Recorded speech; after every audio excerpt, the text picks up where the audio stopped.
এ যুবক, তোমার মতো একজন যুবকের ঘটনা বলতেছি রে যুবক।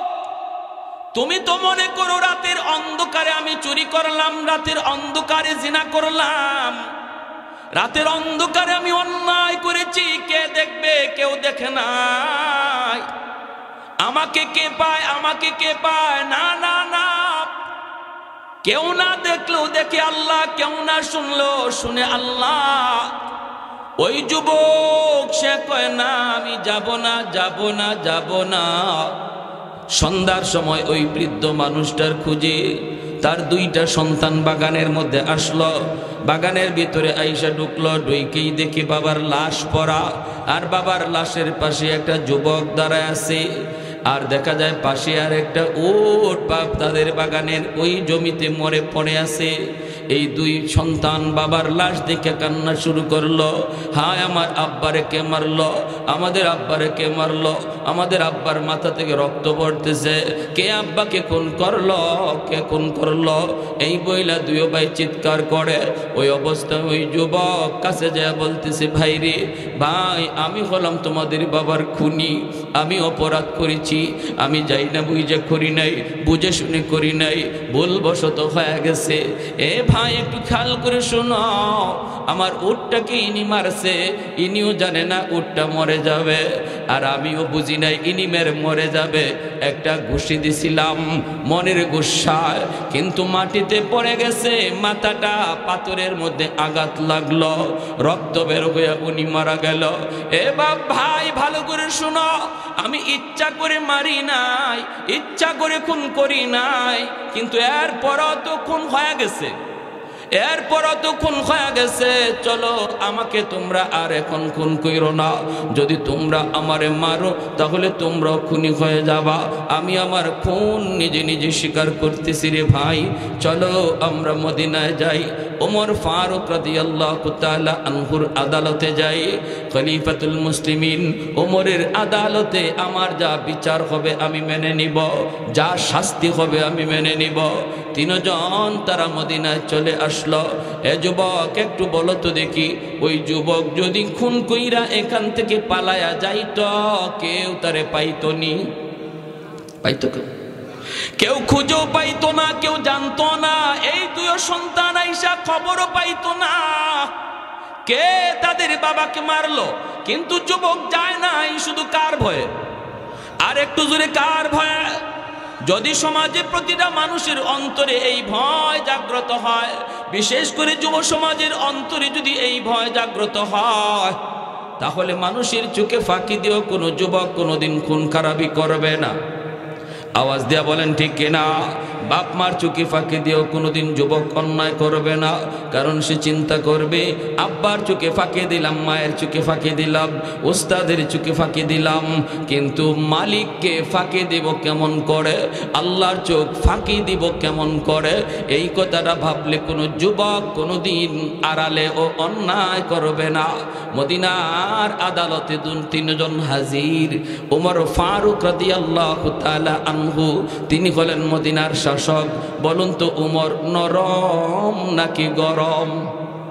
খালি গরম না বেশি গরম? ওমরের নাম শুনলেই শয়তান আরেক রাস্তায় ভাগতো, সব সময় তলোয়ার খোলা থাকতো, খাবের ভিতরে ঢুকাবে বের করবে, এই টাইম ওমরের হাতে ছিলই না। এত গরম। এক লোক কলসের মধ্যে মদ লয়ে যায় আর বাজারে বিক্রি করবে, মনে মনে ভাবে আল্লাহ দুনিয়ার সব মানুষের সামনে আমারে ফালায়ও, কিন্তু উমরের সামনে ফালায়ও না। এমনটা মনে মনে লইয়াছে যাইতেছে। কিন্তু একটা প্রবাদ আছে আমাদের দেশে, জানি না আপনাদের এলাকায় আছে কিনা, কয় যেখানে বাঘের ভয় সেখানে সেখানে রাত হয়। যেখানে উমরের ভয়, ঘটনাক্রমে সেই উমরই তার সামনে। এখন তার হাত পা সহ সব কাঁপতেছে। হায় রে, এখন কি বলি? ওমর যদি বলে কলসে কি জবাব দেবো কি? হ্যাঁ, যদি কোনো রকম ওমর আমাকে না দেখে আমি কোনো রকম পাশ কাটাই দিয়ে যেতে পারি। আল্লাহ, ও আল্লাহ, তুমি আজকের মতো আমারে বাঁচাও, আজকের মতো বাঁচাও। কলসে আমার মদ যদি উমরের চোখে ধরা পড়ে তাহলে আমার এখানেই আজকে কবর, এখানেই কবর। এ কোনো রকম রাস্তার কিনারা দিয়ে যাওয়ার চেষ্টা করে। উমর তাকে ডাকনি না দেন, কিন্তু সমানে সমানে হওয়া মাত্রই হযরত উমর ডাক দিয়ে বলতেছেন, ও মিয়া, কে তুমি? দাঁড়াও। পুরা কাপ শুরু হয়েছে বলি। পাশে আসছেন, এসে বলতেছেন কলসে কি? এখন কি কয়? কলসের মধ্যে তো মদ। যদি বলে কলসে মদ, তাহলে উমরের হাতে তো তলোয়ার খোলা, কল্লা সাথে সাথে আলাদা। কিন্তু সে জবাব তো দেওয়া লাগবে, বাঁচার জন্য বলে কলসের মধ্যে দুধ। কি বলছে? আর মনে মনে ভাবতেছে, মনে হয় দুধ বললে হযরত উমর আমাকে ছেড়ে দিবে, বলবে ঠিক আছে যাও, আর দেখবেন না, ডাকটা হয়তো তুলবেন না। কিন্তু না, ওমর তো তা করেন নাই। ওমর বলেন দুধ না অন্য কিছু, ডাকনা সরাও, দেখতে হবে। যেই মাত্র ডাকনা সরানোর জন্য সে হাত দিতেছে, হাত কাঁপতেছে, বডি কাঁপতেছে, পুরো শরীর কাঁপতেছে, ঘেমে যাচ্ছে। আর সে তো ভাবতেছে এখনই আমার শেষ, জীবনের শেষ সময়। আর হাত দেয় আর মনে মনে আল্লাহর কাছে তওবা করে, মালিক, ও মালিক, ও মালিক, জীবনে যা অন্যায় করছি আল্লাহ, আর জীবনে করব না। আল্লাহ, দিলের খবর আল্লাহ জানেনি না জানেন? আল্লাহ, জীবনে এই মদের ব্যবসা করে যা অন্যায় করছি আল্লাহ, তোমার দরবারে খালিস নিয়তে তওবা করলাম, আর আমি জীবনে ব্যবসাও করব না, মদ খাইমো না, মদের ধারে কাছে যাবো না। আল্লাহ, তুমি তোমার উমরের হাত থেকে আমারে বাঁচাও। তার দিলের কথা আল্লাহ শুনে ফেলছেন। সুবহানাল্লাহ, দিলের কথা আল্লাহ শুনে ফেলছেন। হাত বাড়াইতেছে, ডাকনা সরাবে। হযরত উমর বলেন তাড়াতাড়ি করো। কাইপে উঠছে শরীর, ডাকনাটা সরাইছে। আল্লাহু আকবার। ডাকনা সরায়া দেখে কলস ভরা মদ আল্লাহ দুধ বানায়া দিছে। আত-তাইবু মিনাজ যামবি কামান লা যামবা লা। এজন্যই নবী বলেন তওবাকারীর তওবাকে আল্লাহ এমন ভাবে কবুল করেন যেন তার আমল নামায় কোনো গুনাহই নাই, কোনো গুনাহই নাই। এই ওমর মদিনার খলিফা, মদিনার শাসনকর্তা। এত গরম, ওমরের সামনে তিনজন যায় হাজির। মামলা হলো খুনের। দুই সন্তান বাবার খুনের মামলা দায়ের করলো। আসামিও ধরে নিয়ে আসছে, আসামিও তারা ধরে নিয়ে আসছে, কিন্তু কোনো বদলা নেয় নাই। বিচার দিছে ওমরের আদালতে। ওমর জিজ্ঞেস করেন কি খবর? মামলা তো তোমার বিরুদ্ধে খুনের, তুমি বলো, তুমি বলো কি বলতে চাও? যুবক বলে সব সত্য, কিন্তু আমি ইচ্ছা করে মারি নাই, ভুলবশত হয়ে গেছে। গুসায় আমি একটা ঘুষি দিছিলাম, ইনি মাটিতে পড়ে গেছে, মাথা ফেটে গেছে, রক্ত বের হয়ে ইনি মারা গেছে।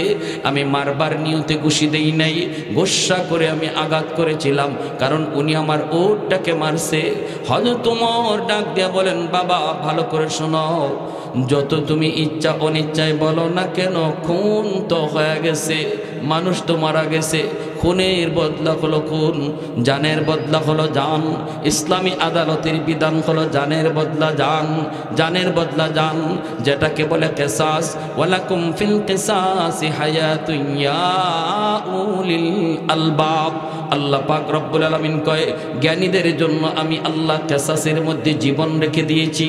তোমরা দেখো, খুনিরে হত্যা করার দ্বারা, খুনিকে ফাঁসি দেওয়ার দ্বারা একটা জান গেছে, কিন্তু আমি আল্লাহ দেখি খুনিকে ফাঁসি দেওয়ার দ্বারা হাজার জান বেঁচে গেছে।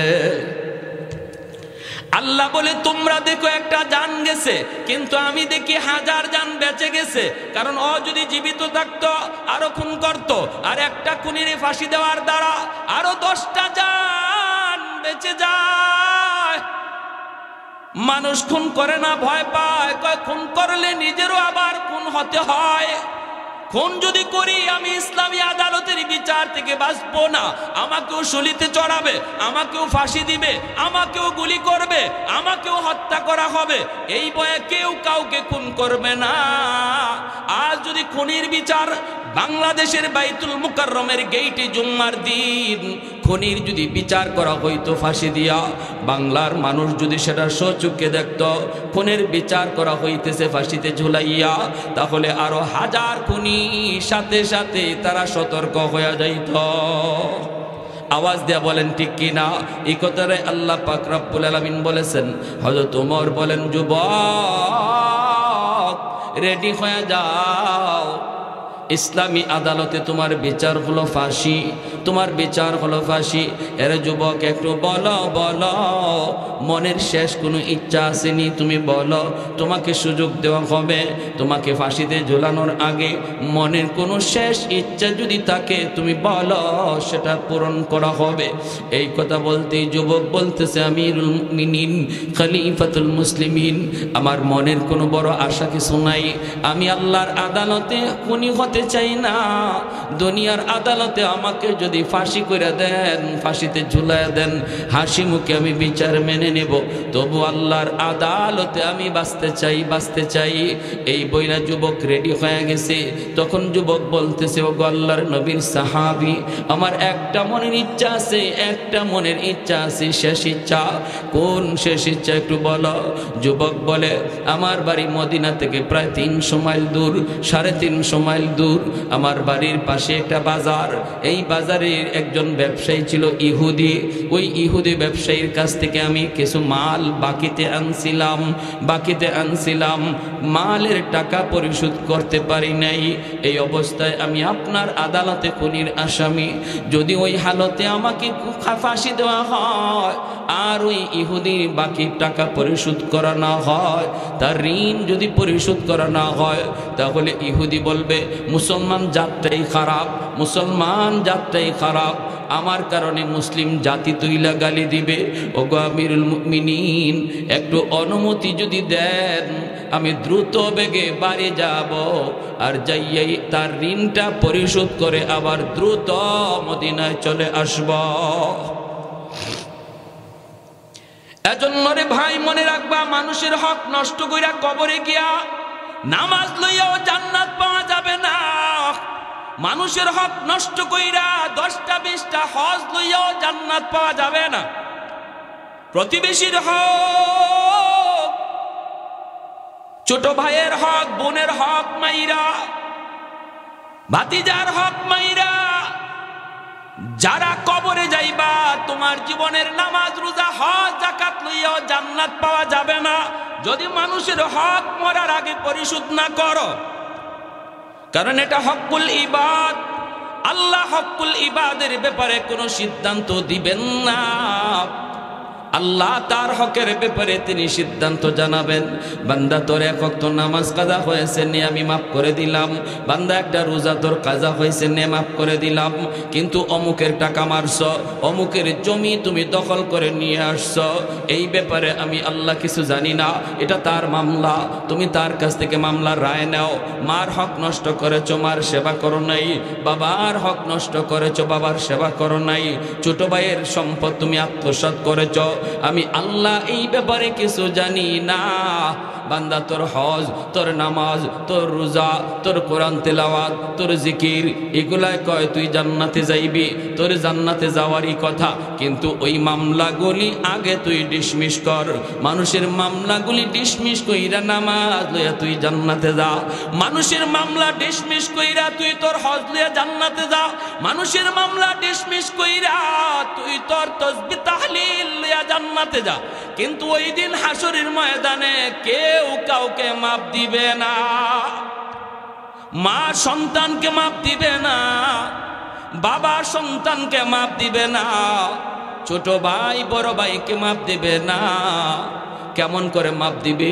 ভাই ভাইয়ের পরিচয় দিবে না, সন্তানের পরিচয় মায় দিবে না। ইয়াউমা ইয়াফিরুল মারউ মিন আখিহি ওয়া উম্মিহি ওয়া আবিহি ওয়া সাহিবাতিহি ওয়া বানিহি লিকুল্লি ইমরিইম মিনহুম ইয়াউমাইযিন শা'নুন ইউগনিহি। আল্লাহ পাক বলে সবাই শুধু নিজেকে বাঁচার ফিকির করবে, নিজে বাঁচার চিন্তা করবে, নিজে বাঁচার চিন্তা করবে, নিজে বাঁচার চিন্তা করবে, কেউ কারো দিকে নজর দিবে না। ভাইরা বন্ধুরা, এজন্য রে ভাই মনে রাখবা আল্লাহর আদালতে মানুষের মামলা লইয়া কেউ উঠবেন না। আল্লাহর দোহাই, মৌতের আগে আগে মানুষের মামলাগুলা দুনিয়াতে ডিসমিস করেন।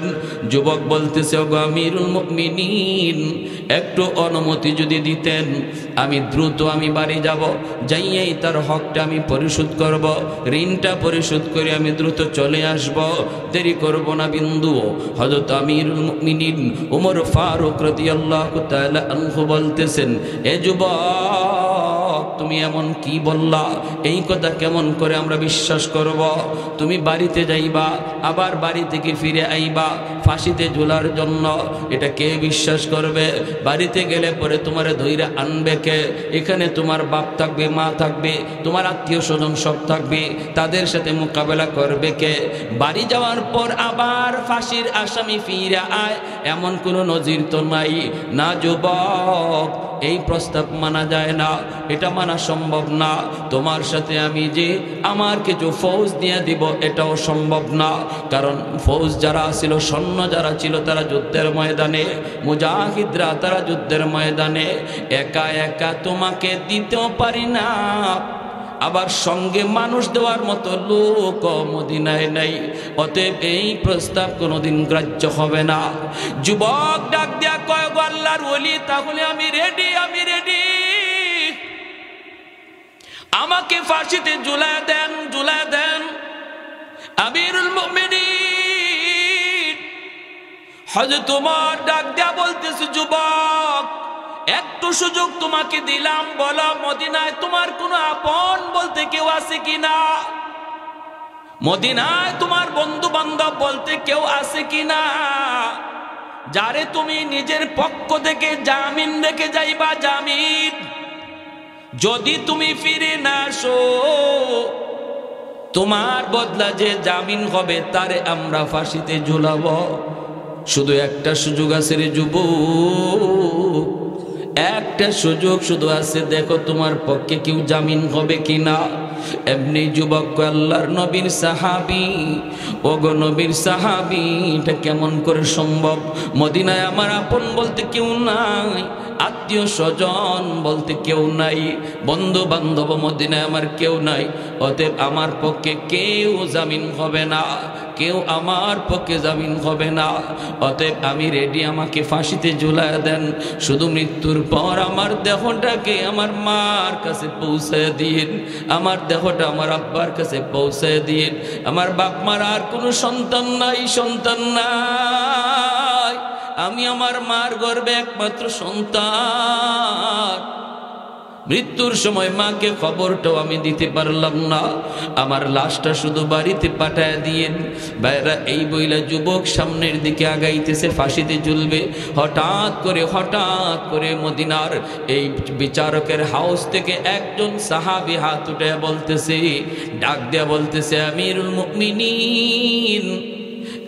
মুমিনিন, থামান আমার ভাইরে, থামান, আমি তার পক্ষে জামিন হইলাম।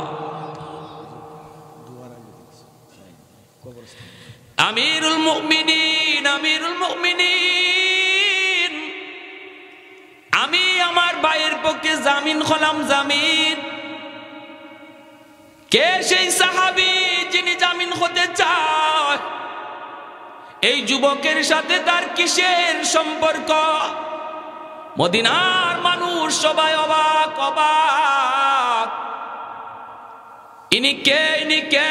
আমিরুল মুমিনিন উমর। তাকায় দেখেন, ইনি সাধারণ কোন সাহাবী নন, আমার নবীর হাতে গড়া একজন বড় সাহাবী, যার নাম হলো আবু যর গিফারি রাদিয়াল্লাহু তাআলা আনহু। জোরে বলি সুবহানাল্লাহ। হযরতে আবু যর গিফারি খাদেমে খায়রুল বশর, হযরতে আবু যর গিফারি খাদেমে খায়রুল বশর, খিদমতों में जिंदगी भर ना बनाया अपना घर, खिदमतों में जिंदगी भर ना बनाया अपना घर।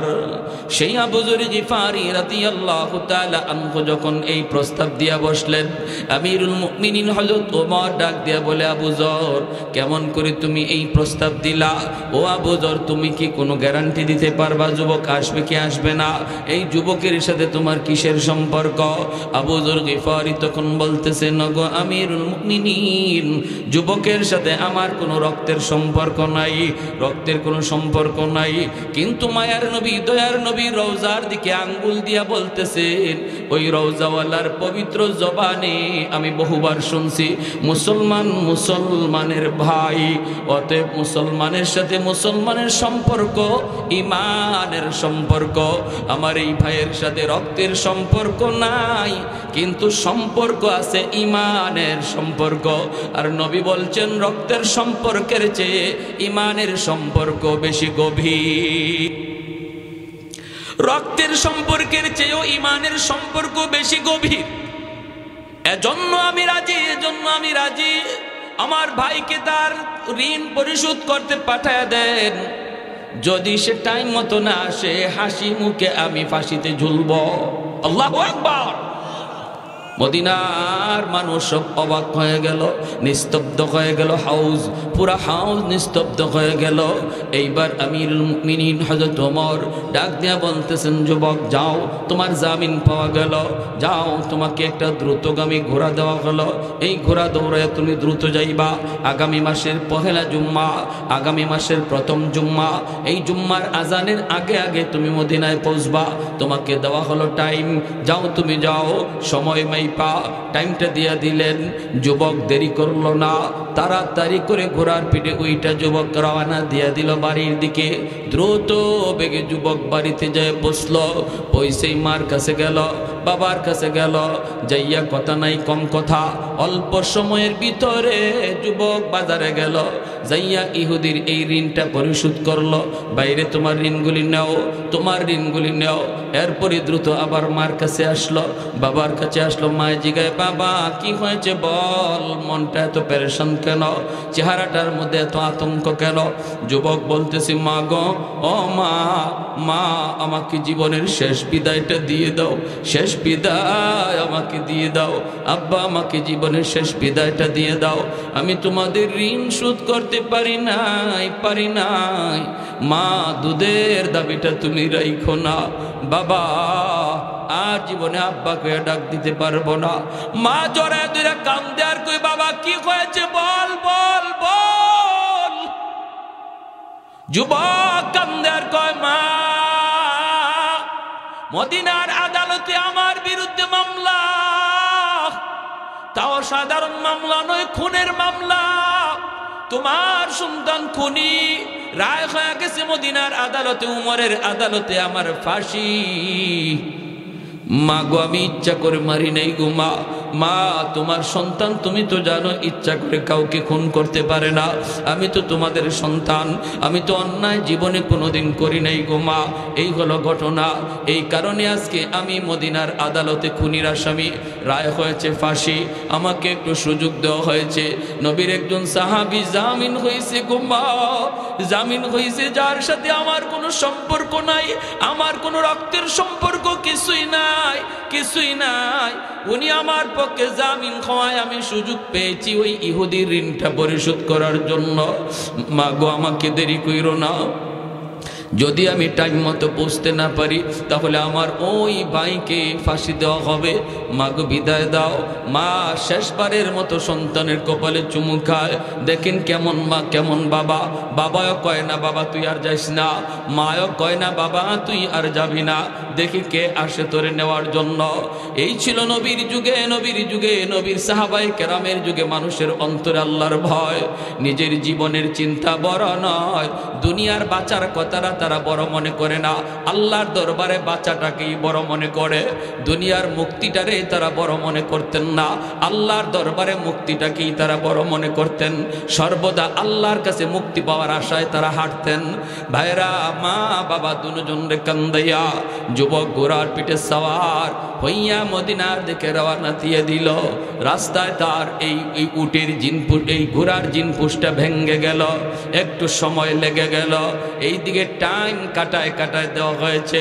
রাস্তায় বিলম্ব হওয়ার কারণে জুম্মার আজান পড়ে গেল, অথচ যুবক এখনো মদিনায় পৌঁছে নাই। জুম্মার আজান হয়ে গেল, যুবক মদিনায় পৌঁছে নাই। মদিনার সমস্ত মানুষ টেনশনে পড়ে গেল। হায়, যদি ওই যুবক জুম্মার নামাজের পরপর হাজির না থাকে, নামাজের পরপরই তো বিচার বসবে, আদালত বসবে। যদি এর ভিতরে যুবক না পৌঁছায়, তাহলে আবু যর গিফারির মতো এত বড় জলিলুল কদর সাহাবীকে আমরা হারাবো। সাহাবায়ে কেরামের ভিতরেও একটা কান্না শুরু হয়ে গেল, আতঙ্ক শুরু হয়ে গেল, ভয়ভীতি শুরু হয়ে গেল। আজান হয়ে গেল।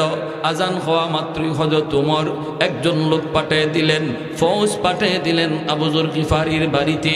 যাও, আবু যরকে তোমরা গ্রেপ্তার করে নিয়ে আসো, যায় বলবা ওই যুবক এখনো মদিনায় পৌঁছে নাই, যার পক্ষ থেকে তুমি জামিন হয়েছ, অতএব ওমরের আদালতে তোমাকে ডাকা হয়েছে। এই সরকারি এই ফৌজ যখন যাইয়া আবু যর গিফারিকে এই খবর দিল, আবু যর গিফারি হাসি মুখে ঘর থেকে বের করলেন, বিবি বাচ্চার কাছ থেকে বিদায় নিলেন। তোমরা কেঁদো না, কেঁদো না, আজ যদি আমাকে ফাঁসিতে ঝুলতে হয় আমার কোনো কষ্ট নাই, আমার নবীর হাদিস মানতে আমি খুশি। আমার জীবনের চেয়ে আমার নবীর হাদিসের দাম আমার কাছে বেশি। আমার ফাঁসিতে ঝুলার চেয়েও আমার মায়ার নবীর হাদিসের মূল্য বেশি। নবী বলেছেন, আল মুসলিম আখুল মুসলিম, মুসলমান মুসলমানের ভাই, রক্তের সম্পর্কের চেয়ে ঈমানের সম্পর্ক গভীর। সন্তান যদি কাফির হয় ইসলাম বলে পরিচয় দিও না, বাবা যদি কাফির হয় ইসলাম বলে বাবা পরিচয় দিও না। কিন্তু ইসলাম বলে আফ্রিকার জঙ্গলের একটা মানুষ যদি মুমিন হয়, তারে ভাই কইয়া ডাক দাও। জোরে বলে সুবহানাল্লাহ। তারে ভাই কইয়া ডাক দাও, ভাই কইয়া ডাক দাও। আর আপন রক্তের ভাই যদি কাফির হয়, ভাই পরিচয় দিও না। বদরের যুদ্ধে নবীর পক্ষে এক ভাইয়ের হাতে ইসলামের পতাকা, আরেক ভাই আবু জহলের পক্ষে তার হাতে কুফুরের পতাকা। দুই আপন রক্তের ভাই, একজনের হাতে ইসলামের পতাকা, আরেকজনের হাতে আবু জাহেলের পক্ষে কাফেরের পতাকা।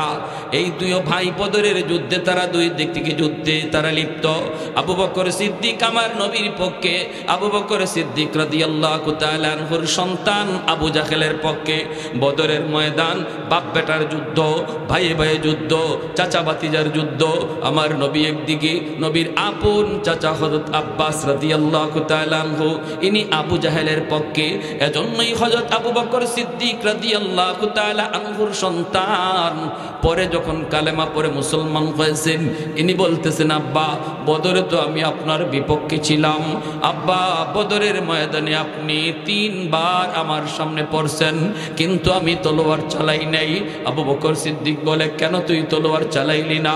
কয়, আব্বা আপনি আমার আব্বা, এজন্য তলোয়ার চালাই নাই। যদি ওই দিন তলোয়ার চালাইতাম আমার জীবনের সবচেয়ে বড় ভুল হইত, আমি সেই ভুল কিভাবে নিজের সামলাইতাম? আবু বকর সিদ্দিক বলে, বাবা 3 বার পড়ছি, তুই তলোয়ার চালাইছো না? বলে না। এইবার সিদ্দিক বলে, তাহলে শুন বাবা, আমি আবু বকরের কথা শুন, আমার কথা শুন, আমার কথা শুন। বদরে যদি তুই একবার আমার সামনে পড়তি, একবার, আমি আল্লাহকে দেখাইতাম, মালিক সন্তানের চেয়েও আমি তোমাকে বেশি ভালোবাসি, এক কোবে তোমারে আলগা করে দিতাম। কারণ আল্লাহর মহব্বত আমার কাছে বেশি, সন্তানের চেয়ে, বাবার চেয়ে, ভাইয়ের চেয়ে। আবু যর গিফারি কয়, তোমরা কেঁদো না, কেঁদো না, আমাকে হাসি খুশি মদিনার আদালতে যেতে দাও। জুম্মার নামাজ হয়ে গেল, মদিনার ছোট বড় নারী পুরুষ সবাই মসজিদে নববীতে চলে আসলো। সবার শুধু কান্না আর কান্না। আজ আবু যর গিফারিকে ফাঁসিতে ঝুলানো হবে। এক খুনির পক্ষে জামিন হওয়ার কারণে মহিলাও কান্দে, পুরুষও কান্দে, যুবক কান্দে, ছোট ছোট বাচ্চারাও কান্দে। ভাইরা, ওই অবস্থায় জুম্মার নামাজ শেষ হওয়ার পর হযরত ওমর ফারুক রাদিয়াল্লাহু তাআলা আনহু আদালতের বিচারকের আসনে বসলেন। এই অবস্থায় হযরত ওমর ডাক দিয়া বলে, আবু যর, যার পক্ষে জামিন হয়েছ সে কিন্তু এখনো আসে নাই। অতএব মামলার রায় হলো তোমাকে ফাঁসিতে ঝুলানো হবে। তুমি কি প্রস্তুত? আবু যর গিফারি হাসি মুখে কয়, আমিরুল মুমিনিন, আমি হাসি মুখে রাজি। আবু যর গিফারি হাসে, কিন্তু মদিনার সব মানুষ কান্দে, আর সবাই কান্দে, আবু যর গিফারি হাসে। সামনের দিকে আগান, সামনের দিকে আগান, আবু যর গিফারি সামনের দিকে আগান। জল্লাদকে হযরত ওমর বলতেছে, জল্লাদ যাও, যাও, তুমি যে রশি লাগাও। মদিনার মানুষ দেখতেছি এই জল্লাদ জীবনে কাউকে ফাঁসিতে ঝুলাইতে কোনোদিন একটুও দরদ দেখায় না, মদিনার জল্লাদ। কিন্তু আজকে ওই জল্লাদ যখন আবু যর গিফারির দিকে আগায়, চোখ থেকে দর দর করে পানি পড়তেছে। এক কদম আগায়, দুই কদম পিছনে যায়। এমনকি খলিফাতুল মুসলিমিন হযরত ওমর নিজেও চোখের পানি মুছতেছে। কারণ আবু যর গিফারি তো সাধারণ কোনো সাহাবী না, আমার নবীর অত্যন্ত প্রিয় একজন সাহাবী, অনেক বড় একজন উঁচু মাপের সাহাবী। মদিনার মানুষ রাস্তার দিকে তাকায়, আবু যর গিফারি রশির কাছাকাছি। হঠাৎ করে একজন ডাক দিয়া কয়, জল্লাদ থামো, থামো, ওই যে দেখা যায় মদিনার ধুলাবালি উঠতেছে, মনে হয় কোনো একটা ঘোড়া দ্রুত বেগে আসতেছে, একটু অপেক্ষা করো, অপেক্ষা করো। অল্প সময়ের ভিতরেই দেখা গেল যুবক আইসা হাজির। আল্লাহু আকবার। ওই যুবক আইসা হাজির, একদম আদালতের ভিতরে ঢুইকা আগেই মাপ চাইতেছে, আমিরুল মুমিনিন, আমি নামাজের আগে পৌঁছতে পারি না, এই রাস্তায় আমার এই গোড়ার জিনপুষটা ভেঙে গেছিল, এজন্য একটু বিলম্ব হয়ে গেছে, মাপ চাই। আমার ভাইরে আপনি তাড়াতাড়ি এই আসন থেকে, এই জায়গায় ফাঁসির মঞ্চ থেকে নামায় দেন, আমাকে ফাঁসির মঞ্চে আপনি তুইলা দেন। আমি ঋণ পরিশোধ করে আসছি, আমার আব্বা আম্মার কাছ থেকে চির বিদায় নিয়ে চলে আসছি, আমার মনে আর কোনো কষ্ট নাই, চিন্তা নাই, কোনো ধরনের কোনো দাবিও নাই, এখনই আমাকে ফাঁসিতে ঝুলায়া দেন। সবার মুখে হাসি, সবার মুখে হাসি। আবু যর গিফারি তিনাকে নামায় দেওয়া হলো। এইবার যুবক জল্লাদের উঠতেছে, ফাঁসির মঞ্চে উঠতেছে। আবার মদিনার মানুষের আবার রং পরিবর্তন হয়ে গেল, সবার ভিতরে আবার একই চিন্তা জাগলো, এটা কেমন যুবক রে, এ কেমন যুবক, যেই যুবক বাড়িতে যাওয়ার সুযোগ পাইল, বাপ মার কাছে যাওয়ার সুযোগ পাইল, পাড়া প্রতিবেশী আপনজন সবার কাছে যাওয়ার সুযোগ পাইল, সেই সুযোগটারে কাজে না লাগাইয়া ফাঁসিতে ঝোলার জন্য আবার নিজেই চলে আসলো। এত সাধারণ কোনো যুবক নয়, সাধারণ কোনো যুবক নয়। মদিনার মানুষ আবার তারা কান্না শুরু করলো। এইদিকে দুই ভাই যারা বাবার খুনের বাদী, এই দুই ভাই তাকায় দেখতেছে মদিনার মানুষের কান্না। এই দুই ভাইয়ের চোখ দিয়েও তখন পানি ঝরতেছে। এরাও ভাবতেছে, হায়, এমন যুবক ইচ্ছা করে আমার আব্বারে খুন করতে পারে? ইচ্ছা করে এই যুবক খুন করে নাই, খুন করে নাই, প্রমাণ হয়ে গেছে। কারণ যে বাড়ি যাওয়ার পর আবার দ্রুত বেগে চলে আসছে, ইচ্ছা করে খুন হয় নাই, খুন হয় নাই। হায় হায়, তাহলে তো আমরা আর এই মামলা আমরা আর এখনো রাখতে পারি না। সাথে সাথে দুই ভাই ডাক দেয়া কয়, জল্লাদ, জল্লাদ, থামো, থামো, আমাদের ভাইরে আর ফাঁসি দেওয়া লাগবে না, আমাদের বুঝ হয়ে গেছে, আমাদের এই ভাই আমার আব্বারে ইচ্ছা করে খুন করে নাই, অতএব তোমরা ফাঁসি থেকে নামায় দাও। আজ থেকে আমরা দুই ভাই না, আমরা আরেক ভাই মিলে হলাম তিন ভাই। এই ভাইরে লয়ে গেছে মায়ের কাছে, গিয়া বলতেছে, আম্মা, আজ থেকে তোমার আরেকজন সন্তান, 2 সন্তান ছিল, 2 ছেলে আর 1 ছেলে, আমরা হলাম 3 ছেলে। এই হলো একটা ঘটনা, সংক্ষিপ্ত একটা ঘটনা শুধু শোনাইলাম। নবীর যুগে, নবীর সাহাবীদের যুগে যুবক, একজন যুবক, যেই যুবক নবীর সাহাবী ছিল না, কিন্তু কি পরিমাণ ভয় তার অন্তরের ভিতরে ছিল। এই যেই যুবক যৌবনে আল্লাহর এরকম ভয় অন্তরে নিয়ে যৌবনটা পার করবে, আল্লাহ পাক বলে যৌবনেই তার নাম ওলির খাতায় লেখা হয়। আর বৃদ্ধ বয়সে এবাদত যৌবনে যা করছিল, এটা যদি বৃদ্ধ বয়সে নাও করতে পারে, আল্লাহ তার এবাদতের পেনশন দান করে। যে আমল যৌবনে জারি ছিল, এটাই আল্লাহ বৃদ্ধকালে জারি রেখে দেয়, আমলের ভিতরে জারি রেখে দেয়। তাহলে বলুন, আমরা যারা এখানে এখনো গায়ে শক্তি আছে মসজিদে যাওয়ার, যদি এখনো মসজিদে রীতিমতো যাই, যেই সময়ে মসজিদে যাওয়ার শক্তি থাকবে না, ঘরে নামাজ পড়তে হবে বসে বসে, তখন মসজিদের জামাতের সওয়াব আল্লাহ ঘরে বইসা নামাজ পড়লেও দান করবে। মসজিদে যাওয়ার দরকার আসেনি না নাই? কোরআন তেলাওয়াতের দরকার আসেনি না নাই? হ্যাঁ, শক্তি যতদিন আছে এতদিন শক্তিটারে আল্লাহর পথে কাটাও। যেই বয়সে শক্তি থাকবে না, আল্লাহ তোমাকে এই আমল না করলেও সওয়াব জারি রাখবে। সূরা 3 পয়রা দেখেন, তাফসীর খুলে দেখেন, আয়াতের তরজমাটাও যদি করেন তাও পারবেন। ইল্লাল্লাযীনা আমানু ওয়া আমিলুস সালিহাত ফালাহুম আজরুন গায়রু মামনুন। আল্লাহ আমাদের সবাইকে গায়ে যতদিন শক্তি আছে ততদিন পর্যন্ত আল্লাহর হুকুম ঠিকমতো মাইনা চলা। উঠবেন না, মুনাজাত করব। মুনাজাত এবাদতের মগজ, এবাদতের মগজ। কষ্ট করে ওয়াজ শুনলাম সেই সন্ধ্যা থেকে, এখন যদি মুনাজাত না করি যেন আমি মগজ হারাইলাম। সবাই একটু মনোযোগ দিয়ে বসেন।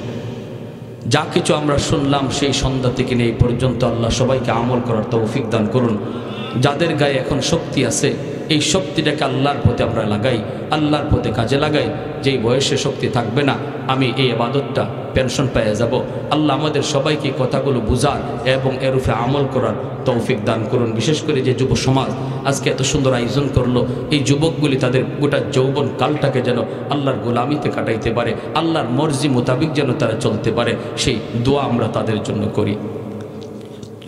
হুজুর বলছেন যে সগীরা রব্বিরহামহুমা কামা রব্বায়ানা সগীরা। রব্বুল আলামিন, আল্লাহ কুদরতি নজরে, মায়ার নজরে একটু তাকাও। গভীর রাত পর্যন্ত তোমার বান্দারা বসে বসে তোমার কথা, তোমার হাবিবের কথা মনোযোগ দিয়ে শুনতেছে গো আল্লাহ। আমল খানা যদি পছন্দনীয় হয়, এর উসিলায় জীবনের সব গুনাহ খাতা মাফ করিয়া দাও। যারা হাত বাড়াইছি মালিক, জানি না কার জানি আমার মতো মা দুনিয়ায় নাই, কার জানি আদরের বাবা দুনিয়ায় নাই। আয় আল্লাহ, যেই মা একাধারে 10 মাস 10 দিন পেটে রাখলো, মার পেটে লাথি দিয়েছি, কত আরামের ঘুম হারাম করে দিয়েছি। মা খাইতে বসছে, কলিজায় লাথি মারছি, মা খানা থইয়া উঠে গেছে। বাবা পাশের রুমে যায় জিগায়, কি হইছে গো, খানা খাইবা না? মা চোখের পানি মুছে কয়, কিছু হয় নাই, তুমি খাও, আমি পরে খাবো। তবুও বাবার কাছে নালিশ দেয় না, বাবার কাছে নালিশ দেয় না। তোমার সন্তান পেটে দেখে আমার কলিজায় লাথি মারছে। যে মা শীতের দিনে ভিজা বিছানায় শুইছে, আমি প্রস্রাব করে বিছানা ভিজায় দিছি, মা ভিজা বিছানায় শুইয়া